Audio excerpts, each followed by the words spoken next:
There we are. All right. Wanted to thank everybody for being here today. If we can go to the next slide. I understand it's late in the day, so we're going to get right to the information that we need to present for you. We're extremely happy to be able to present to you Visual Learning Kids. It is a platform that I think you guys are going to enjoy. It is a one-stop place where you can bring in information, resources for your science class. And I want to express that this is a pilot program for the targeted schools, and you are one of them. The program is for the 5th grade, the 8th grade, and for biology only. Just a quick note on who I am. My name is Arlis Carballo. I began as a science teacher at Miami-Dade County Schools many, many years ago. Then I was promoted to science coach. When the grades in the school went up, then I was later promoted to the Education Transformation Office for the Miami-Dade schools. Those are the underperforming schools. And then after that, we moved over. I was promoted to the as a curriculum support specialist for high school at the district level for the Miami-Dade School District. We can go to the next slide.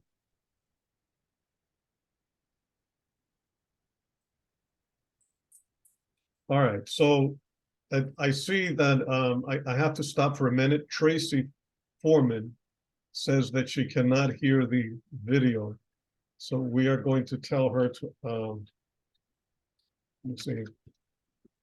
All right, okay, we're ready. All right, so if we look at the screen, we see that at Miami-Dade schools from 2015, 2016, 17, and beyond, and before that, the school district could not get past a 62% district-wide passing rate for the end of course exams. Within 2 years, if you can click again, please. Within 2 years, we raised the score to a 68%. That means that from 62 to 68, thousands of students became proficient where normally they would not.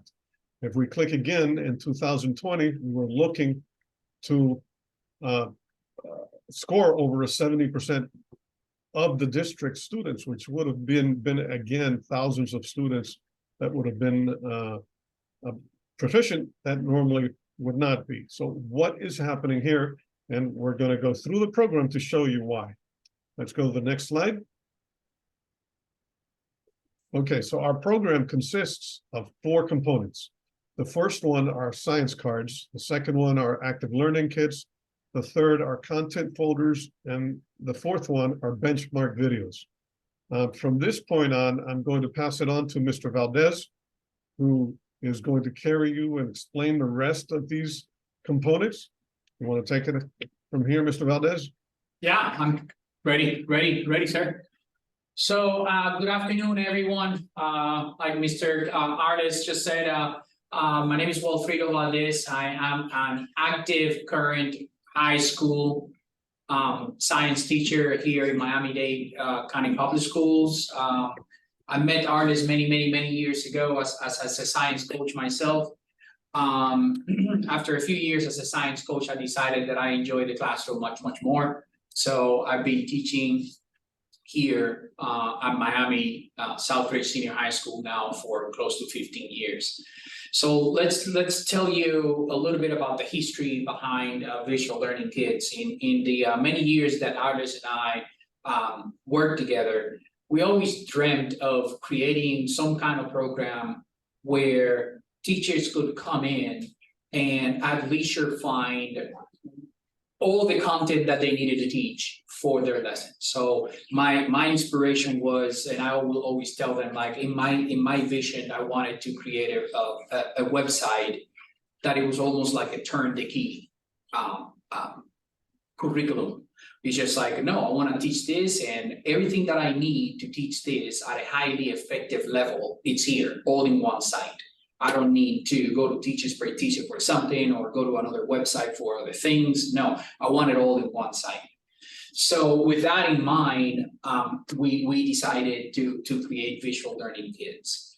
Now, to give you a little bit of the educational theory behind why the four formats, why science cards, active learning kits, content folders, benchmark videos, it's all based on universal design. So the educational theory behind our content formation was educational universal design. And the purpose of it was just to provide teachers with choices as to how they wanted to present the content. So giving teachers the opportunity to decide, here is how I would like to present this content to the students, but also give students also the choice of how they want to interact with the content that they're supposed to learn. So the whole point of providing you with all these four components, it's all about choice, giving more teachers and more students access to the content, because the more access you give to a student and teacher, that's going to be reflected on the proficiency as a teacher, whether you're a highly efficient teacher, and also the proficiency of the students. So it's all about providing choices as to how the content is presented and interacted with. So the way the website works, once you enter the website, you have all three grade levels available. There's the high school, middle school, elementary school. And if you select any of these folders, you will get access to the actual contents inside each subject headings. Let's say that you were to select middle school, right? When you select middle school, you will see that again, you will get the choice of which folders to select, 6th, 7th, and 8th grade. And at this point, you will select what grade level it is you want to teach. If you would have selected elementary school, you would have seen 5th grade. If you'd have selected high school, you would have seen biology. But as selecting the middle school subject, and you were to click on grade 8th, all the benchmarks that are part of the item specification document provided by the Florida Department of Education, all those benchmarks will be listed in their own folders. So you will see columns and rows with each benchmark number. The way the website works, and later on Arliss is going to show you, as you hovered over each of the folders, the entire text of the benchmark will show up. So you'll be able to know exactly what it is that the benchmark specifically asked for instruction. So as a teacher now, you have a choice for, I'm an 8th grade teacher, I'm interested in what is it that I want to teach? Well, I'm going to pick today benchmark L 18.3. So you get choice of what benchmark to teach, you select that folder, and when you click on that folder, when you click on that benchmark folder, this series of folders will open up. So you're going to have every annually assessed benchmark contains the folders that you see. There will be videos, there will be opening routines, worksheets, science cards, PowerPoints, active learning activities, lab and investigations, and quizzes that we have curated for each benchmark. So all of these folders will be available to you. And then this is the part where I was referencing earlier, the idea that we wanted to be like a turn the key benchmark provider, content provider. As a teacher now, you have choices. Well, I have the PowerPoints, I have the worksheets, the videos, so you have a choice of what it is or how you want to interact with the content. Now, it is our experience, and with the many schools that we're providing service with, one of the things that Arliss and I heed more than I do, when we follow the data of the usage of the website and how the usage of the website relates to student success.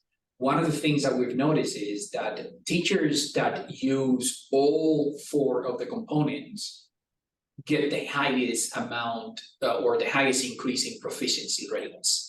So in our experience, we have encountered teachers, for example, that just use one or two of the components. They may do videos and worksheets, or they may do active learning kits and PowerPoints.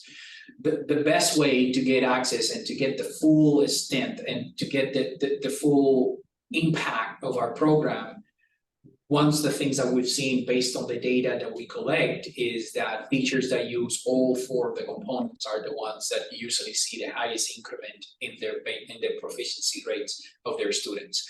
So I'm going to just quickly give you a brief overview of what should you expect inside of these folders. And if there's any questions, please put them up on the chat. While I'm explaining, Arlis is going to keep an eye on the chat, so he'll let me know if there's any questions on the flow. So do not hesitate to put any questions or remarks you have on the chat. Arlis is on his side looking at that.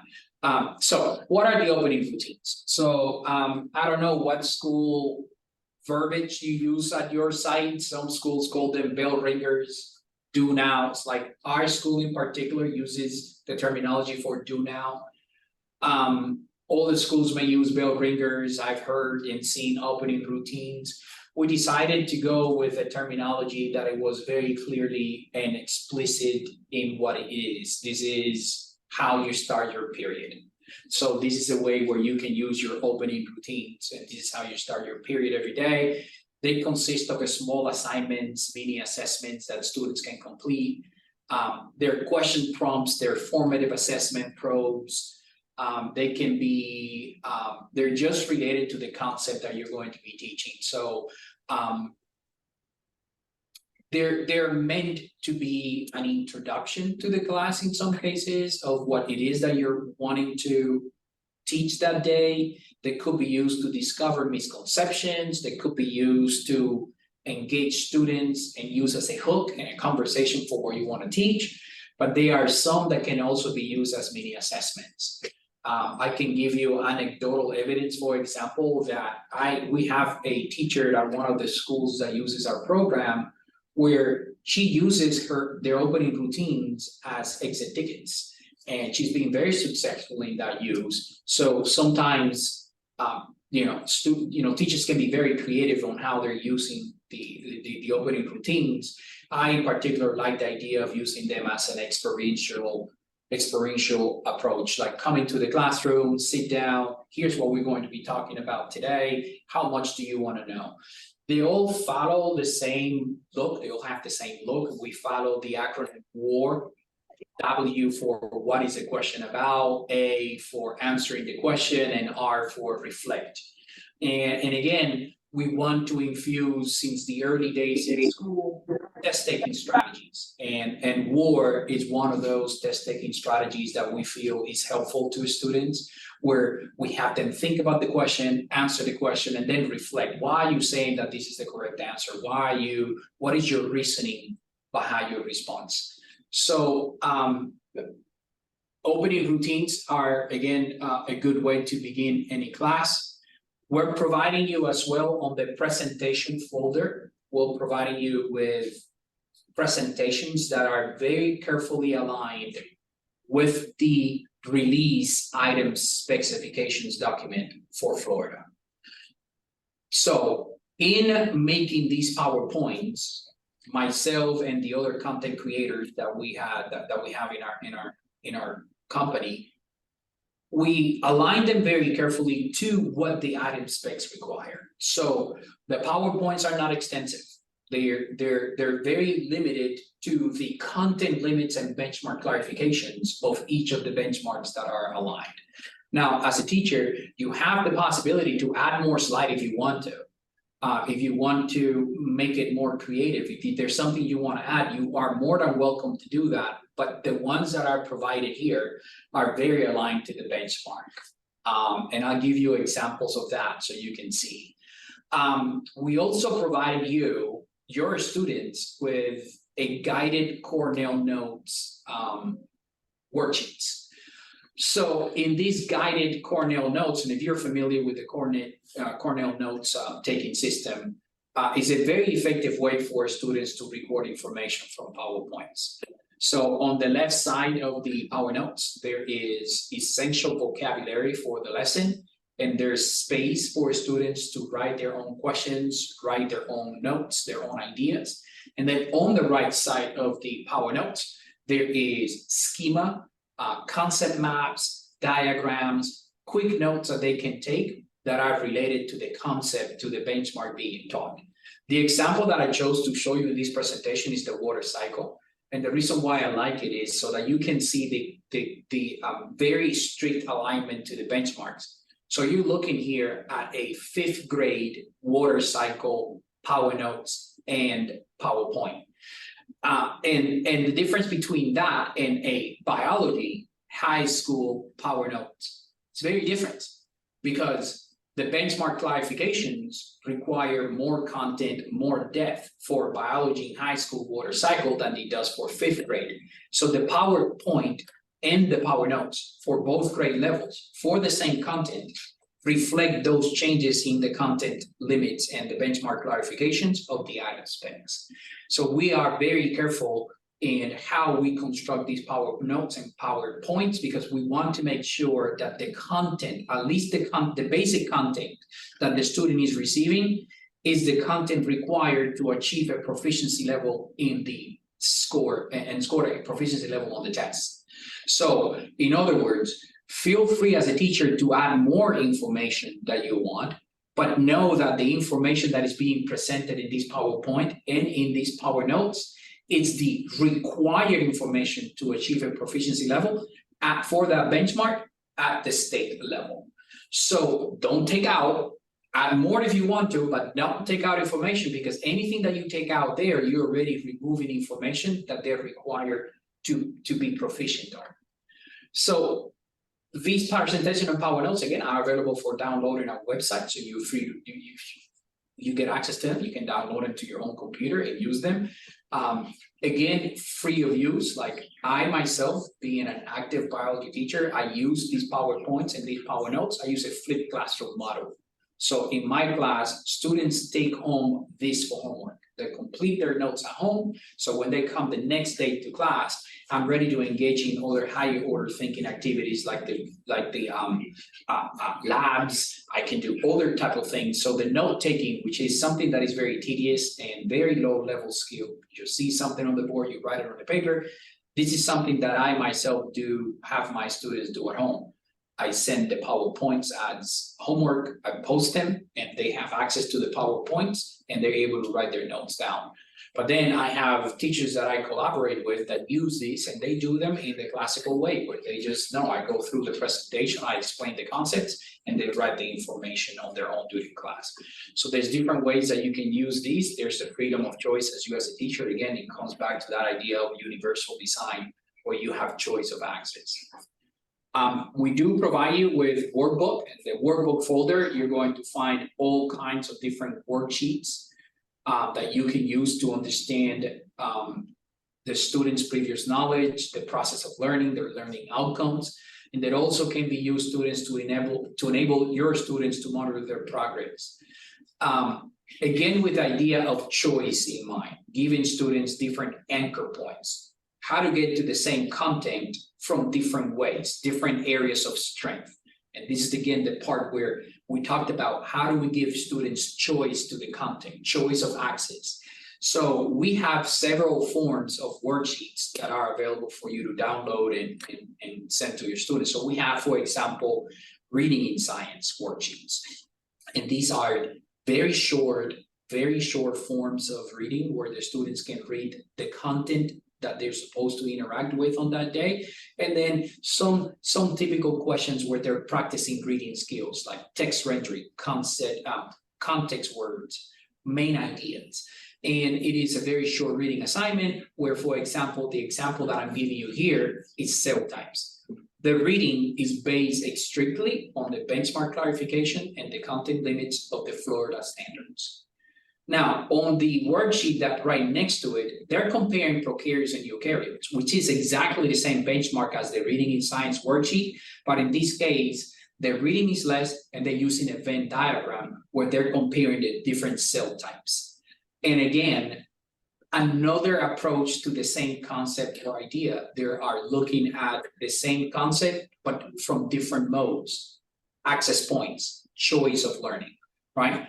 We have cell organelle sequence, another example where they are actually writing in science a poem where they're actually demonstrating their knowledge content of the different parts of a cell. So we try to give you a variety of worksheets that you as a teacher can decide and determine, well, which one do I want to use with my students to give them choice, right? We wouldn't be a science provider if we didn't have laboratory and investigation activities. So we have, for every benchmark, we have different labs and activities that students can engage with at a much higher order thinking level than a worksheet does. Labs have always been demonstrated that they're effective. There's an effective tool for students to get first-hand experience with scientific practices. Scientific thinking is one of the benchmarks that they need to be familiar with, and labs is one of those tools that allows students to use and apply those scientific skills. And then, of course, they're demonstrated to be effective means for short and long-term comprehension. So labs are an important tool. We provide you with labs for these benchmarks. Here's an example of what they look like. In my content writer, this is something that again, especially I speak for the part that why do I do the things that I do? So for example, the labs are written in a 2-column format, right? So the theory behind it. So all the labs are written in this 2-column format that you can see on the image. The reason for that is when my students come and collect this paper, they already know that it is a lab. My students in particular keep scientific notebooks, a binder, and the binders are divided into tabs. There's a tab for their power notes, there's a tab for their labs, there's a tab for their workbook. And they know immediately something that looks with this 2-column format, they know that it goes in their lab section that they're about to conduct a lab. So there's a reason why it has this different format. For each of the labs, we have recommended instructional methods.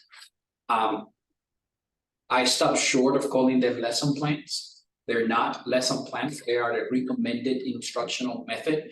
So I know that one of the feedback that we got from, again, talking to teachers that are using our website, the feedback that we received from teachers sometimes was like, the labs are great, but it takes me time to figure it out what it is that I need to do. Like, how do I go through the process of conducting this lab?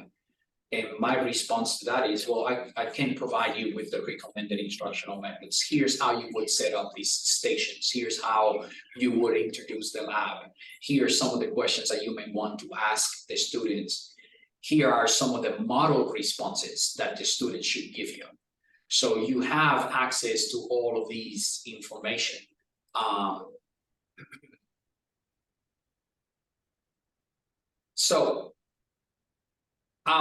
Besides the labs that are present with the recommended instructional methods, one of the things that separates us from many science providers is our active learning kits.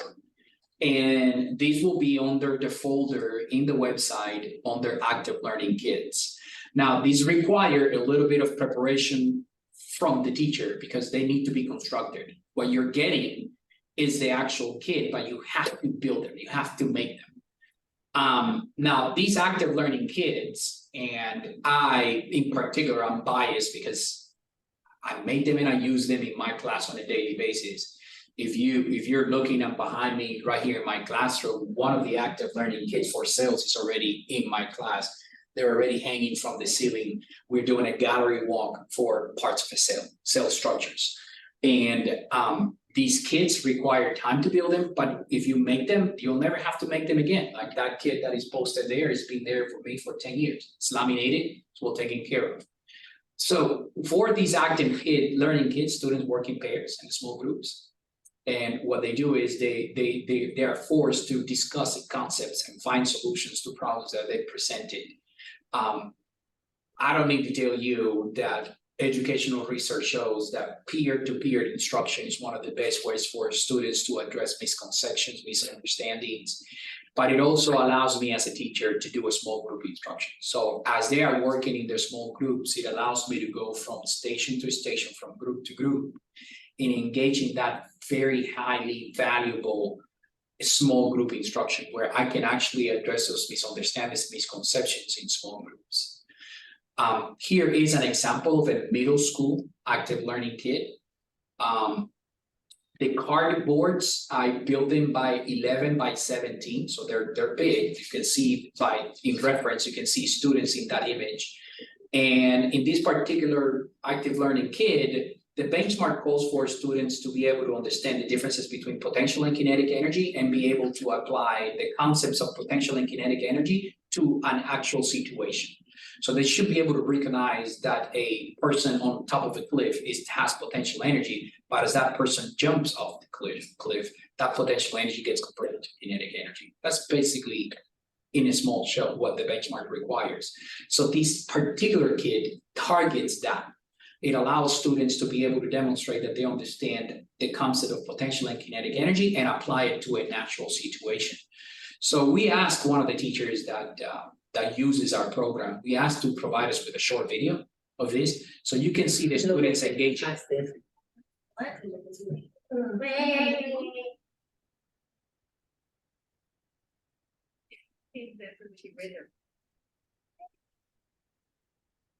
So you can see here how the students are engaging with the concept. Now, each of these active learning kits come with actual worksheets where after the students work in that interaction into small groups or with pairs, they will transfer the content that they have learned to a worksheet that you as a teacher can say, hey, I'm able now to see whether this student actually is able to transfer that knowledge, right? So we have these active learning kits, they're available for many of the benchmarks. And if we take a look at this slide, we're looking at the science cards. The science cards are 11 by 17. The front is what you see as a visual water cycle, and the back of the card contains all the information for you to be able to teach this information. How do we use the science cards? These are meant for review. So for example, you would take this card out, and one way that teachers use it is to show the card, the visual, to the class. And they will ask the class, okay, repeat after me, water cycle. And the whole class yells back, water cycle. The whole point of that chorus is so that students, well, for example, the brain, if you use the chorus method, the brain thinks it's a song. And if it's a song, the brain remembers it longer. So that's why we want students to reply back. So for example, you would ask over here where the rain is, and there's the red marker, you would say, okay, students, what is the name of what is happening here? And someone should say precipitation. When they say precipitation, at that point, you will say to the class, okay, class, repeat after me. This is precipitation. The class repeats it after you in unison. Remember, the brain will interpret it as a song. They will remember it longer if you teach it in that way. Now, if you look at the back of the card, as you're teaching, notice that the benchmark is written out for you so that you know exactly what the state is calling for. And then the clarifications, the content limits are written out for you. The answers are there, and then there are some discussion points. So you've taken this card out today, and then maybe later on, 3 weeks later, you may bring this card back out again, and you may go over it briefly. And then maybe a month later, you might bring it out again. So the whole point is that if you continue to bring all these different science cards out for your students, by the time the mid-year comes, or the time the FSA comes around, or the end of course exam comes around, these students will remember the information. They will definitely know that this is the water cycle and not the carbon cycle, because they've gotten to see the visual many times. The exams, FSA and the end of course exams, many of the questions are recall questions. So if the students don't pass the recall questions, then it's really hard for them to pass the higher order thinking questions. So these cards will help them not just with the content, but also with the recall. Right, next will be the videos. And our videos, again, are targeted to the Florida item specs. Notice that the bottom of the videos have markers. So for example, if a student is watching the video independently, when the scroll, when they watch it, when it gets to the first marker, a multiple choice question will pop up. And notice the multiple choice question is right here on the left. The point of these videos is not to show students quiz questions, because we want them to learn the content. So how do students learn the content? Well, we force them to focus. And how do we force them to focus? Well, by periodically putting up one of these questions where the markers are at, and what the students just heard and what the students just saw is exactly what they're going to be asked. And that is absolutely what the level 1 students in reading need, the level 2 students in reading needs, the lower cohort of the proficient level 3s. And then when you get into the higher cohort of level 3, 4s, and 5 readers, they will just gobble this up and love it. So again, very, very important that we use these videos. There are multiple videos for each benchmark. If we click again, we'll also show you that for ELL students, we have the same videos of benchmarks, not side by side, but there is a separate folder for ELLs where you can go to those same benchmarks. Now notice that the directions are written in English and in Spanish, and the video will also tell them that they must choose the correct English and the correct Spanish answer to be able to get the question right. So the students are learning the content and the language at the same time. And so we're going to show you some best practices on how to use these videos on the next slide coming up. Artist, can I add something really quick here? Go for it. That is important for teachers. In an ELL video, if a student only chooses the Spanish choice or the English choice, it's going to tell them that it is wrong. They have to choose both. So for this particular video, they need to always select both. So as a teacher, it's important that you emphasize that to them.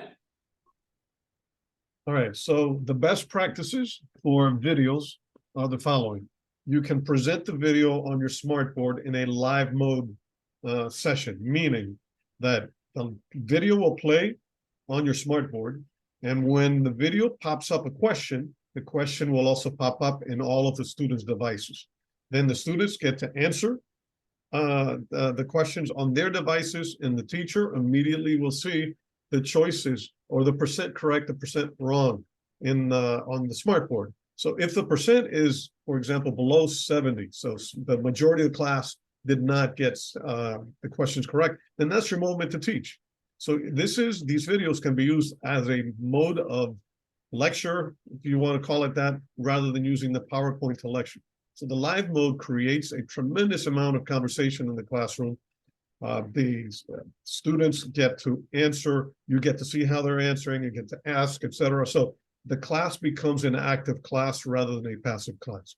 Now the videos can also be presented in a guided fashion, meaning that the video can be shown on your smartboard, but not on the students' devices, so that then you have all control on your smartboard. Now we also ask teachers, and this is very important, please, to also assign them in class independently as independent practice. These videos are short, they're very targeted to the item specs, so they're not going to take a whole lot of time out of your class. Now, as far as home learning, we're going to ask teachers for Charter Schools USA to please assign 1 or 2 videos for homework each day, every day of this year. The more exposure they have to these videos, especially at home on one-on-one independently, the higher their student scores will be on the FSA or in the mid-year exam or in your quizzes that you might give in your own classes. You can do it as review of what you taught during that day, or you can do it as a flip method. So if you're going to teach the next time they come to your class something else, you may give them a video to take home so that they come to your class already with some information on what you're going to teach.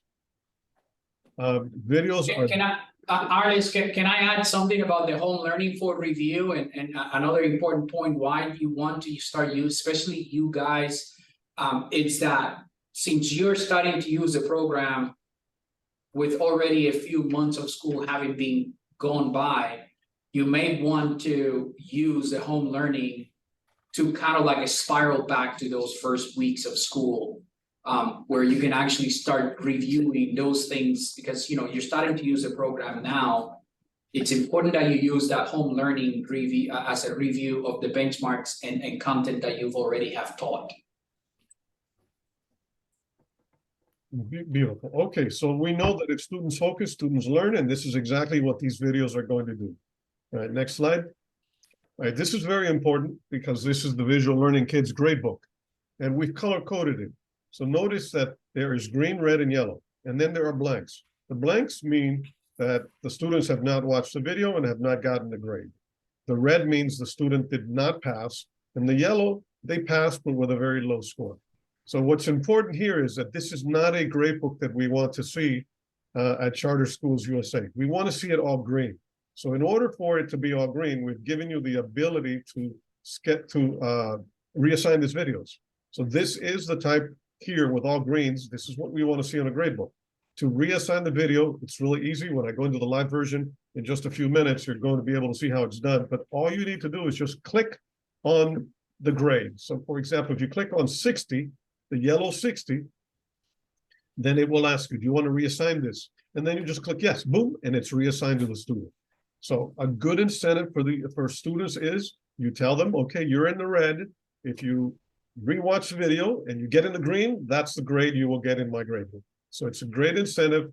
Now, why do we push for this? Because going back to the grade book, please, why do we push this is because most of the grade books that look like this throughout the state of Florida of teachers that use our system, most of the class, over 80%, will pass the FSA. So it's very important, teachers, to be a stickler and reassign the videos until the students become proficient. All right, next slide. All right. We also provide for and I know that there are assistant principals, maybe principals or instructional coaches watching as well. We will provide on a separate communication the ability for you to be able to go into the admin side and be able to see how many total views, student views of videos by teacher have as far. And I know that we're hearing some noise in the back, so if everyone could please mute your mics, that would be great. All right, so I'm going to go ahead and go live on the website, but we're going to pause here for a minute and allow you to turn on your mics. Okay, we'll start out with some good and if news. you have any questions. First of all, you've been asking about referendum. And I got your ears perked tonight. Okay. So instructional personnel. Please mute yourself. Students, Everett, who's ESE, right? ESOL. Okay. You will see your referendum no earlier than the 20. Ernest, you're gonna have to mute him yourself. Okay, I thought he was talking to us. I'm so sorry. 22nd, okay, 22nd. Let me look to see who it is. If corporate does not get that to you by the 22nd, it would be in your paycheck no later. Okay, here we go. All right, let's see if I can now go back to sharing screen. 1 second, please. All right, here we are. We're going to go live on the website. Give me 1 second. Here we are. All right, so if we are logged in, we're going to be able to see elementary school, middle school, and high school. Now, I want to emphasize that the website, this platform, is only to be used by the targeted schools and 5th grade, 8th grade, and the biology. So, for example, if I were to go to middle school, or let's go, since we did middle school, the presentation, let's go to elementary school. I would click 5th grade. And here's where you will find all of the folders. And if I hover all over the folders, then you will see what the benchmarks say. Now, if you were to click again on the folder, then you'll be able to see everything here. So what I'm going to do is very quickly pause here. And we're going to ask for a teacher volunteer that can share the screen so that we can go through the process of logging in on your end. So do we have a volunteer from charter schools?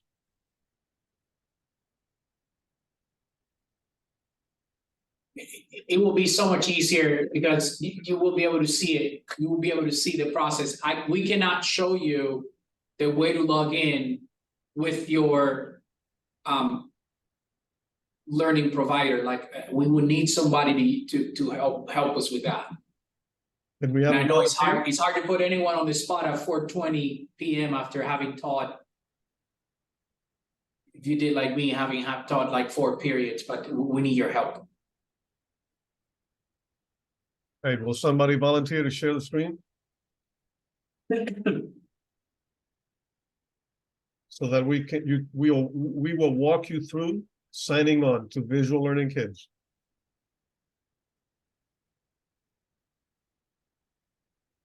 One volunteer, maybe Jermica, Tracy, Ruth, Marvin, Kelly,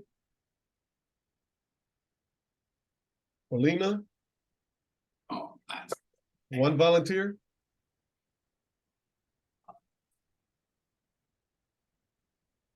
I don't mind volunteering, Oh. but I already got in, so I would have to like log out of Schoology. Yes, could you go ahead and log out and then share your screen and walk everyone through it? That would be Sure, awesome. no thank problem. you. Thank you so much, Ms. Magnotti. Where is share?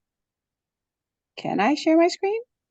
Yes, at the very bottom, if you hover the bottom, it should open up for you and you'll see a green. Oh, I see it. Okay. Let's see. This will be easier. And then Now you've you got, can't judge all my tabs either. yeah, you've got to be sure to click on the screen you're going to show. Got that, sir. But let's do this one.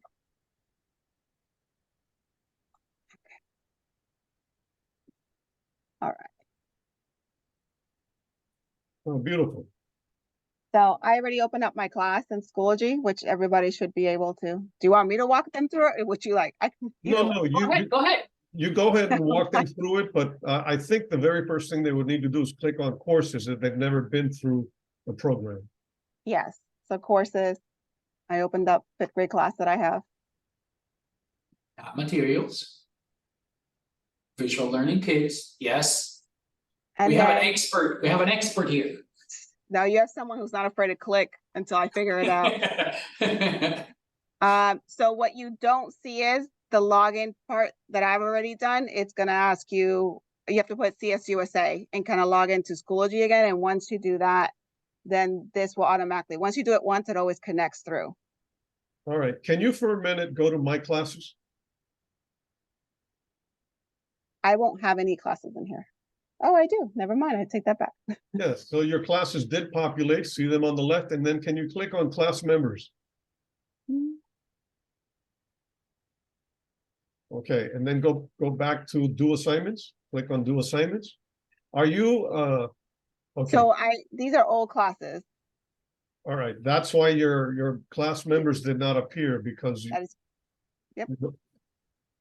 Are you a current classroom teacher? No, sir. Oh, okay, that's why you don't see the class members. So if you were a current classroom teacher and you would click on class members, your roster would populate here. So that everyone can see where it's at. And then, So as a teacher, you don't have to do anything. All this is done for you. right, and then the part that we missed, and I'm going to share my screen so that you can see that part. You just give me a second. Which, 1 second. I got to stop sharing for you. well, no problem. Once I find the program. Sorry.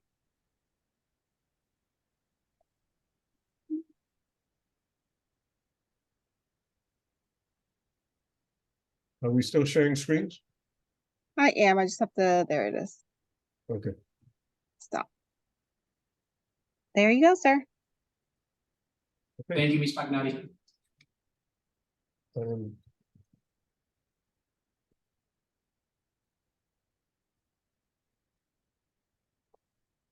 And now I am looking for the share screen on my side. Just a second. It seems to want to disappear from time to time. You are sharing. I see your screen, Arliss. You do? Okay, thank you.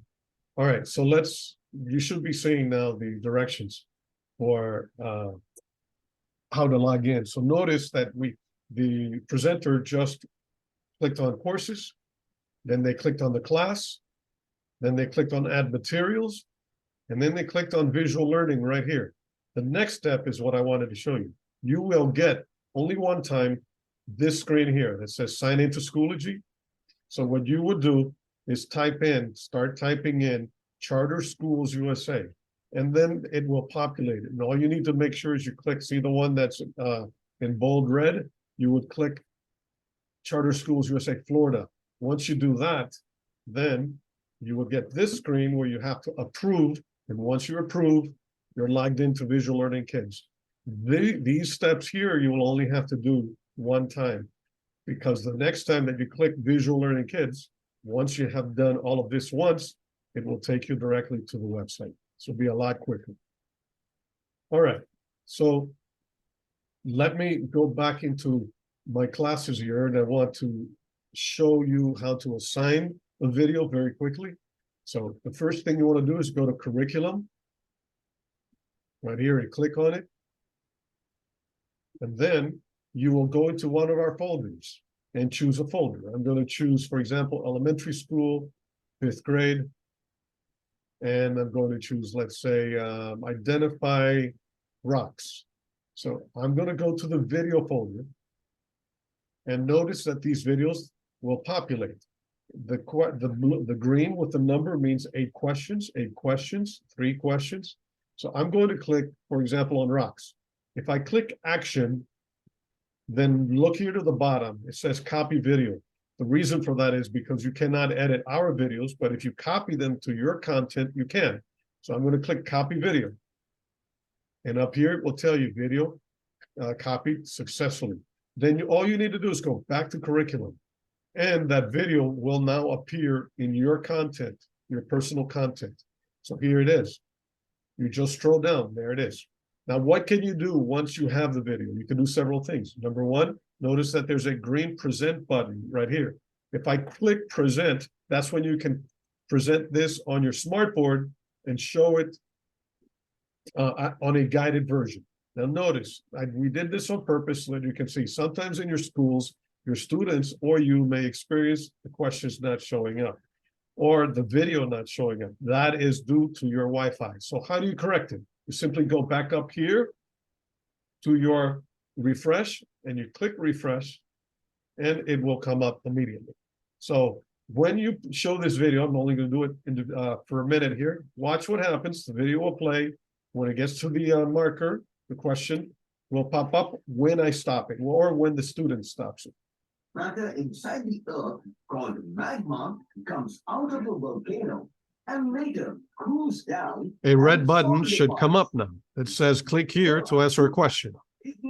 So once the student or you click it, the question pops up. And remember, the question is exactly what they just heard and what they just saw will be asked.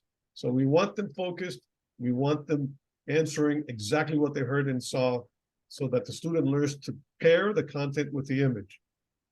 All right, and this continues to happen all the way through the end. At the end, the student will see their grade and you will see the student's grade in your Visual Learning Kids grade book. So it's very easy. Now, let me go back once. That's what you would do to present. For example, if you're a middle school teacher in 8th grade and you're teaching this, you're going to show this video 3 times on your smartboard per day, make sure that you click present 3 times so that it logs you, so the system logs you as having presented it 3 times. That's very important. All right, so how do I assign it to a student? All you need to do is click on action and then look at the bottom, assign, or you can add more questions, meaning you can edit that video if you wish, or you can move them to a folder, or you can delete it. So at this point, I'm going to assign the video. So I'm going to click assign. And these are my classes that I've already created or that are already populated for you. So you can just click one class if you want to assign it, or you can click both classes. And then come here to the right where it says start date. The start date means if you leave it as is, the student will be able to start watching the video today. If you want a future due date, then you click it and give it a future due date so that then So let's say you want them to begin the video on the 7th, you would click 7th, and then they would be able to watch the video at that point on the 7th.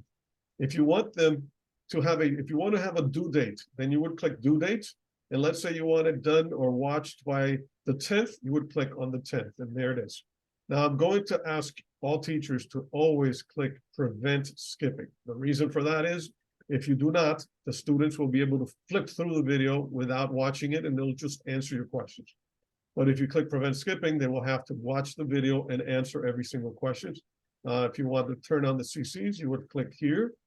And then all you have to do is click assign. Boom, there it is. It's assigned.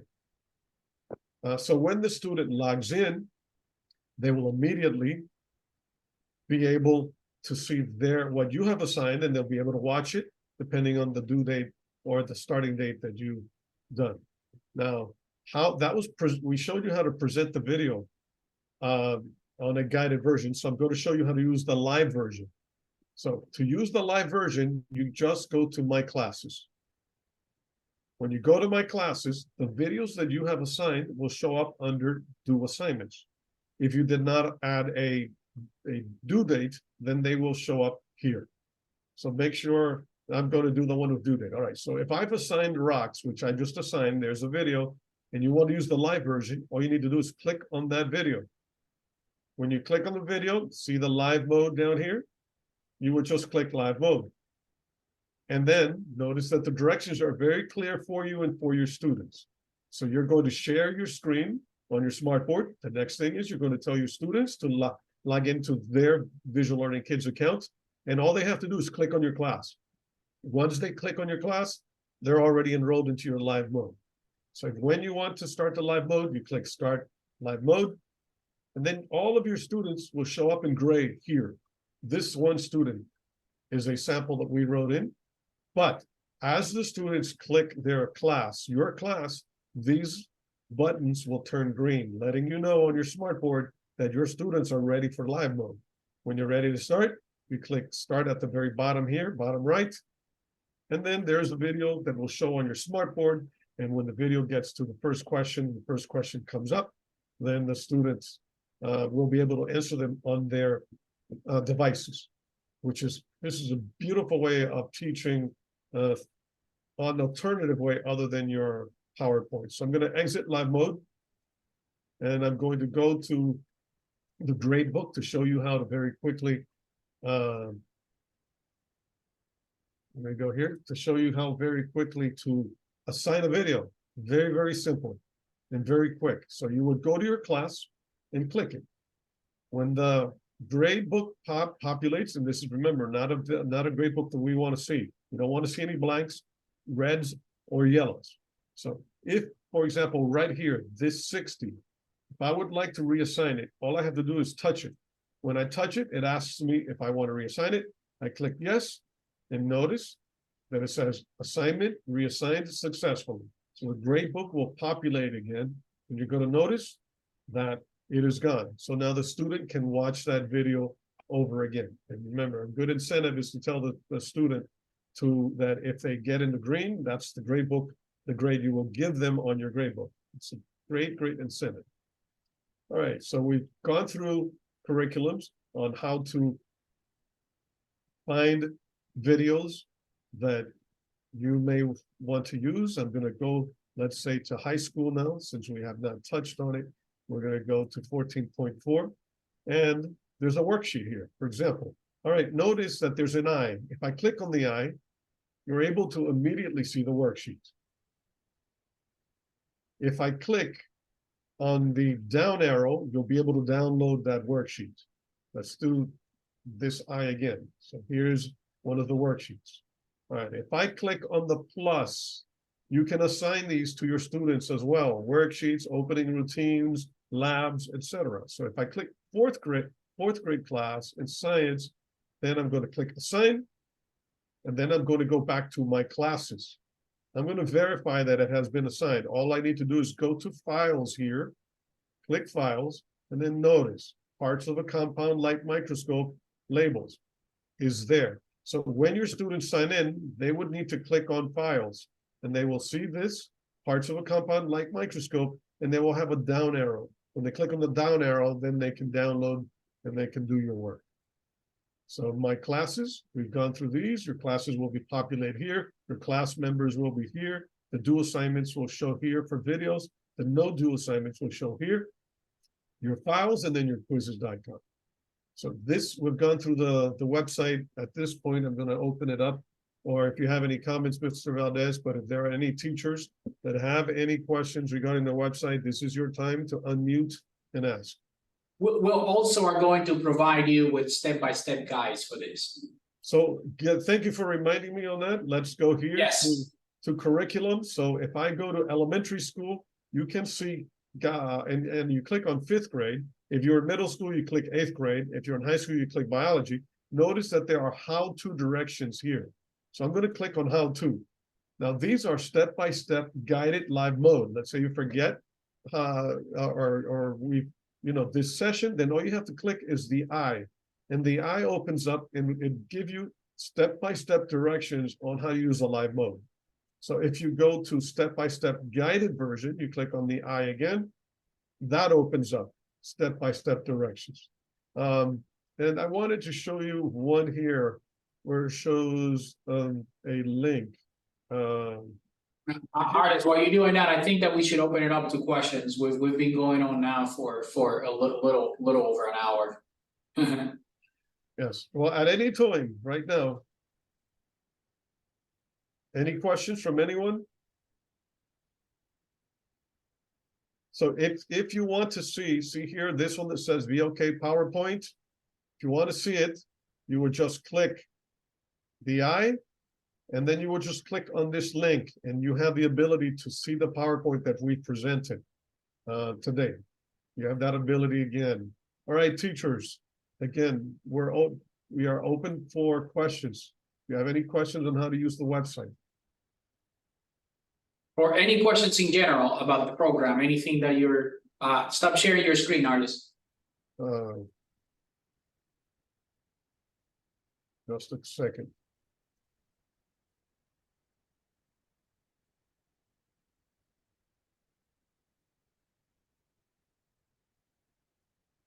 All right, here we are, we're back. So, any questions? Is there any way for teachers to get into the platform aside from Schoology? No. You have to get access to the platform or through Schoology. They're linked.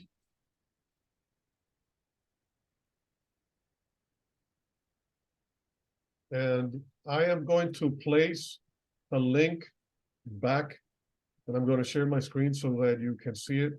Share my screen again, and I'm going to show you this, the link. We've shared this with you, and I see that some of the schools have done this already, but the bottom here, we need you to fill these out too. So for example, if Clay Charter Academy is in the this presentation, then you would just simply have to go into see examples here, like you can write the teacher's name and the email address. We need the 5th grade, the 8th grade, and your biology teacher's email addresses.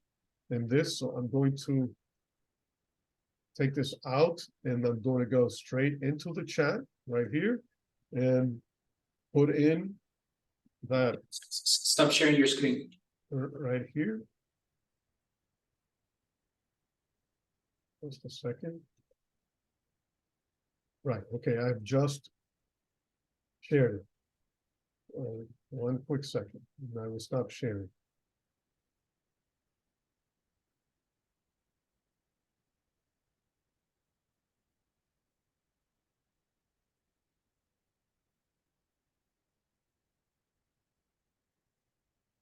Okay, we are back. So are there no questions?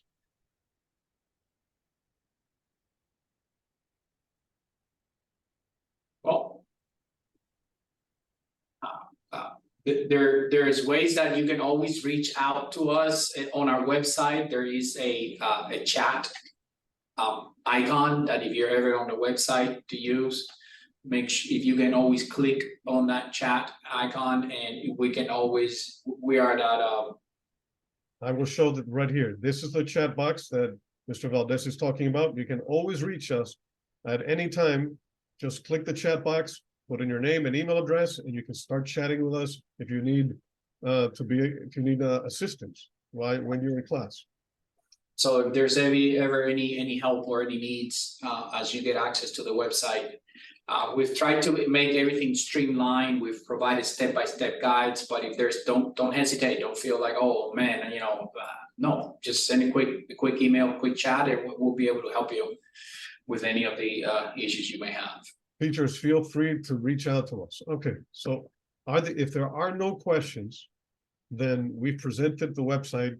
We're hoping that starting tomorrow, you will start using the system and start assigning these videos. Remember, we want at least 1 to 2 videos per day for the rest of the year. They're short, send them home. The more usage, okay, thank you. I see that there are questions being asked in the chat. And I think I answered them all while you were talking, Alex. okay, beautiful. Thank you. Yeah. All right, teachers, if there are no questions, have a wonderful day. Feel free to reach us at the chat box. We're here to help you. Have a wonderful afternoon. Bye, everyone. It's a pleasure to meet you all.